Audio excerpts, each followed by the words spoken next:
Kulungan ng bagsak ng isang 59 anyos na babae ng Cabanatuan City, PNP matapos magtangkang ipuslit ang ilegal na droga sa loob ng kulungan. Nakibalita dyan si Police Corporal Jessel Rivera. Isang babae ang nahuli ng Cabanatuan City PNP matapos ang tangkang ipuslit ang hinihinalang shabu sa loob ng custodial facility ng Cabanatuan City Police Station. Ayon sa investigasyon ay dumalaw ang suspect sa kanyang nakakulong na asawa sa nasabing istasyon.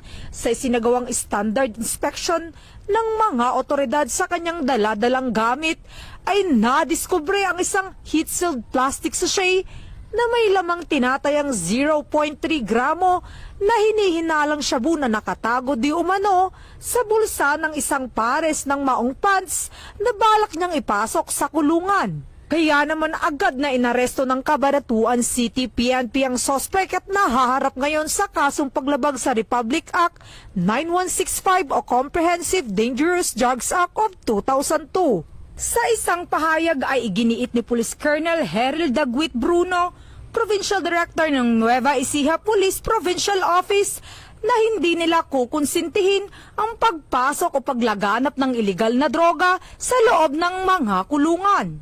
Mula dito sa Central Luzon, ang inyong PNN correspondent, Police Corporal Giselle V. Rivera, alagad ng batas, tagataguyod ng Balitang Pulis.